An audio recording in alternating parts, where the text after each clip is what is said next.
Hey, today I thought I'd talk about how to make your staff feel appreciated. And it's a two-way street, so how to make your boss feel appreciated. Stay tuned.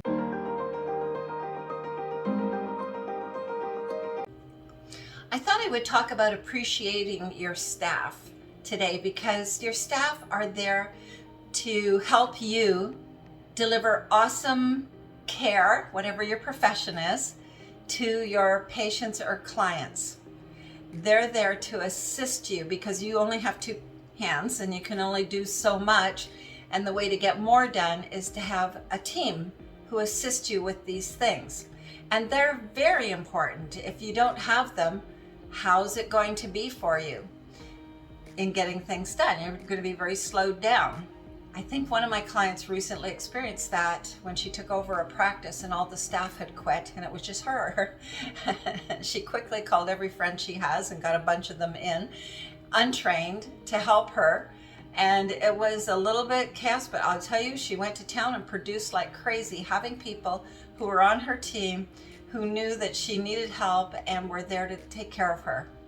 So that's a little lesson, but how did she reward them back? She thanked them so much for their help. And when staff are thanked that way and told how valuable they are and how appreciated they are, it has been found by various studies that have been done that they will perform much more productively. And we all want that, but mostly it's because we want to have our team happy. And the second thing that is very valuable knowledge is to know that staff actually like it when the other staff acknowledge and appreciate what they did too. So giving each other feedback as a team is also very important and results in much more productivity. People like to be acknowledged, let's face it. So I wanted to go through some different ways that you could do this. Now, one of the things that staff really asked for in a study that was done between managers and staff was that they get acknowledged verbally. Often the manager or the boss, you may come in the morning and you feel, well, your staff know that you love them, and that you appreciate them, but you never say so. So they kind of feel invisible sometimes if you don't acknowledge them, or maybe you acknowledge two and you forget the other two, or whatever the case may be. So they can feel a little invisible. But there sort of is what's called a transparency where you think your emotions are showing and the staff don't see them. So be sure to express your appreciation, not just assume that they can tell that you're happy with them, all right? The second thing is you can do evaluations from time to time, or they've done something amazing, tell them that they've done something amazing and leave it. Don't try and take up one of the things that they did wrong at the same time, because then they feel like first you're buttering them up and then you're giving them something to be embarrassed or feel bad about. So they call it, in the research that I did online, they call that developmental comments. And those are necessary. How are we going to grow? And actually, staff who did have bosses who did not actually give them any developmental feedback felt that they were not able to advance in their job because they didn't know what it is that you wanted more of from them, or what you would like corrected about how they're doing things.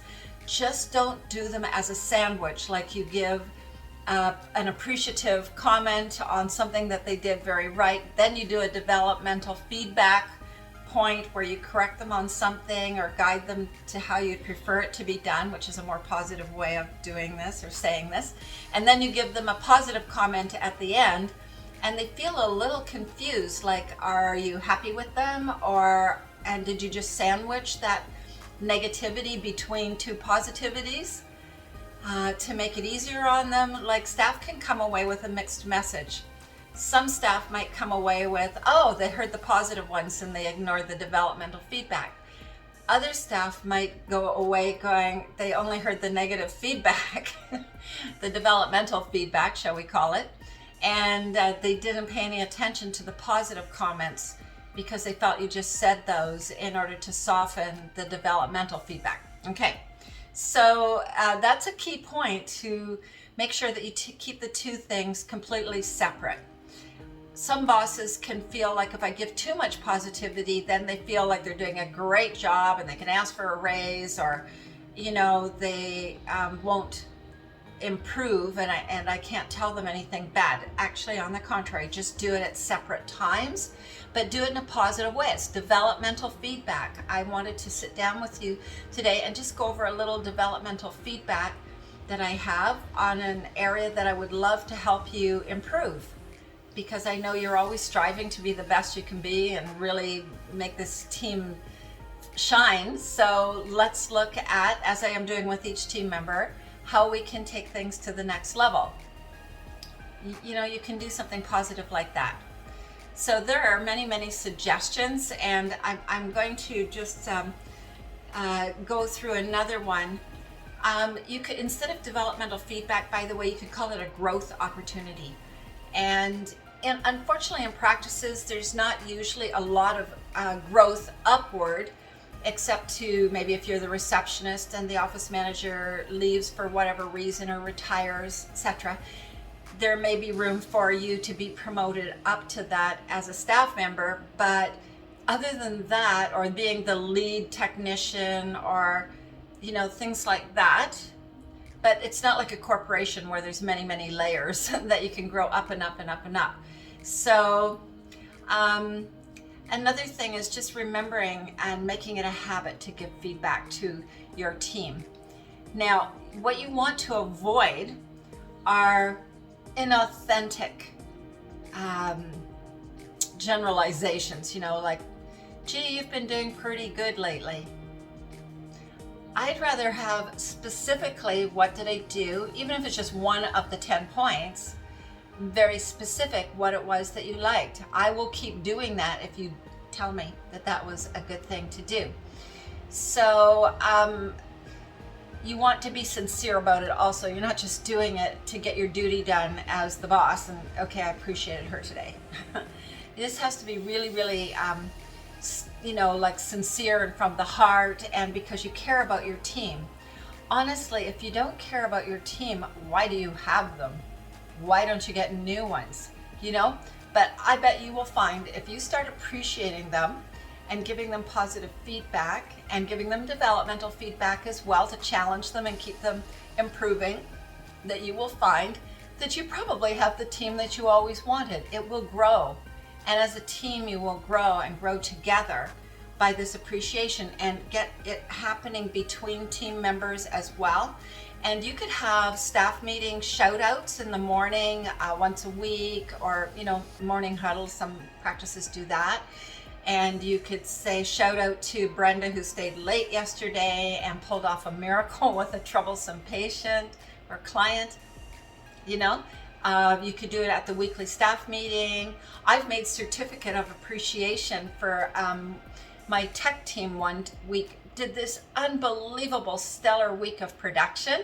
So for each of the team members, I made them a certificate of appreciation. This was easy to do. I went on Word, and there's templates for these things already made, and you just change the words to be your words and put their name on it and print it off on some pretty paper, and away it went. And everybody loved it. It was fun for me. I felt excited to give it to them and to acknowledge them for what they did.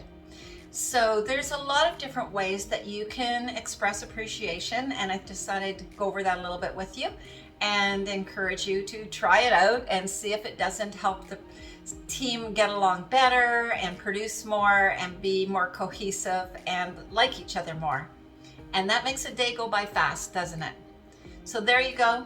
And by the way, I did comment that staff can do it backwards and tell their boss how much they appreciate them sincerely. Okay? So, because it is a two-way street, and bosses feel a little underappreciated sometimes. Also, I can say that as a boss, it has happened. Not that often. So we have a pretty tight team. Now, if you want a free practice analysis, by the way, I am available. I love doing these. I've done 6,000 of them. It's 3.5 hours long, and we do a deep dive into all aspects of your practice to find out what's going on, what can be done differently, what could be improved, by how much can it be improved, what should you be billing, and so on. I have a vast amount of experience at this. We have 1,800 clients who have worked with us for a year or more, helping them take their practices to a whole new level.